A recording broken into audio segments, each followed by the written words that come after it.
Get ready for the dictation in 3, 2, 1, start.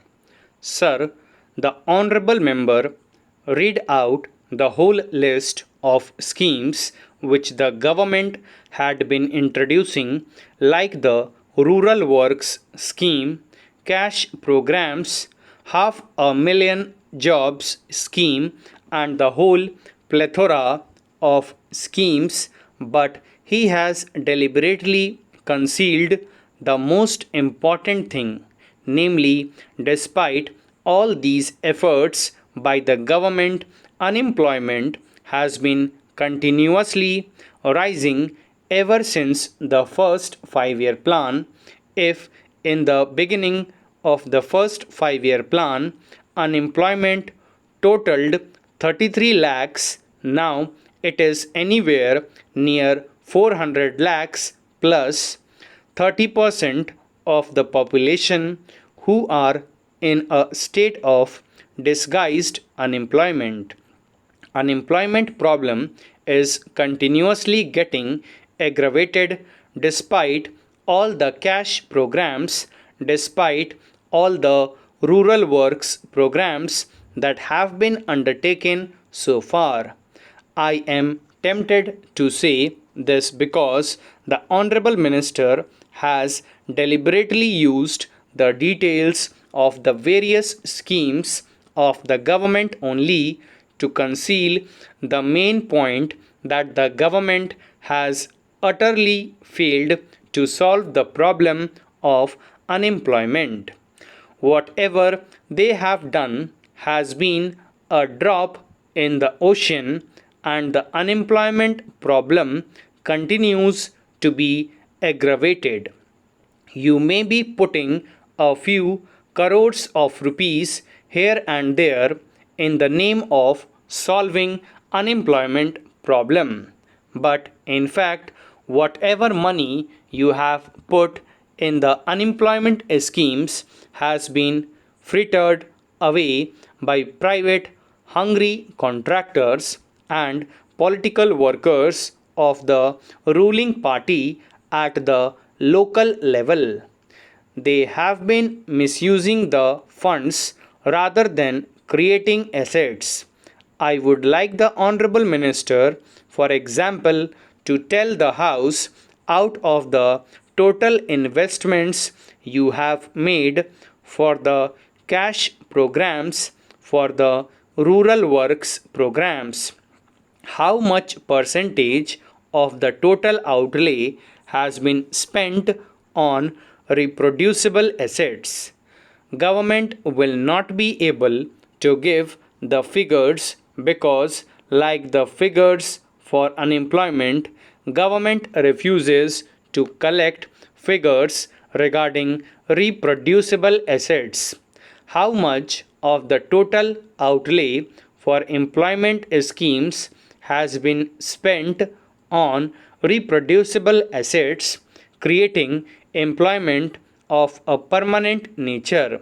In fact, a large proportion of the money has been spent on investments which create only temporary jobs, and the man days that have been added to the total employment figures are only temporary in nature, even if they are real.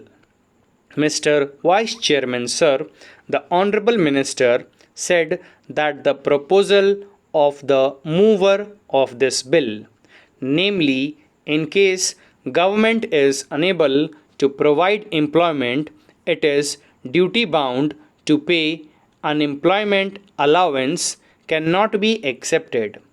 The main reason put forward by the Honorable Minister is that investment should be used in productive schemes and not for giving doles. That was one of his arguments. He said that because of the resource position, the government could not utilize their limited resources for unemployment allowance because the implications would be too large. Large amounts of money will be needed for such a scheme.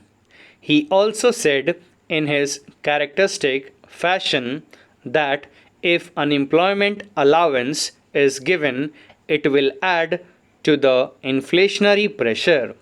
I fail to understand his logic because unemployment allowance can add to inflationary pressure only in a situation where such resources have been created by deficit financing or in a situation where unemployment allowance is given without commensurate development activity.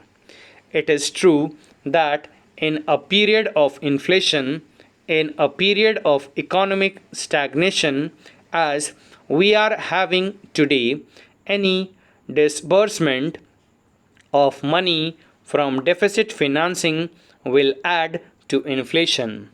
The mover of the motion or anybody else did not demand such an allowance to be distributed. We demand that while the economic crisis should be solved by changing the economic policies of the government is duty bound to give unemployment allowance in case the government fails to provide gainful employment to the people, particularly the working people. The Honorable Minister spent a lot of time in enumerating the steps that government have taken. For example, the Bhagwati Committee's interim report was submitted earlier, an inter-ministerial group report was submitted, and the final report was submitted in May 1993. Then another inter-ministerial group was formed by the Planning Commission. They deliberated and submitted a report after a number of years. Interim reports, final reports, inter-ministerial groups reports and reports galore but no action. Why is that despite the Dantwala Committee's recommendations, concrete figures have not been collected regarding unemployment?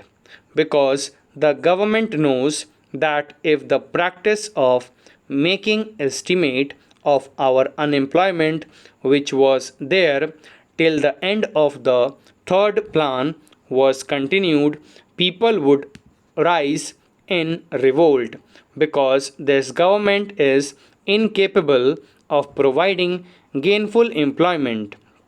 Plan after plan, year after year, the additional labor force coming to the labor market has been much larger than the additional employment generated by all the cash programs and special programs taken together. Let the minister have the courage to contradict me. Is the minister prepared to assert that the new jobs created every year are equal to or more than the additional labor force? He would not be able to say that. Stop. Thank you.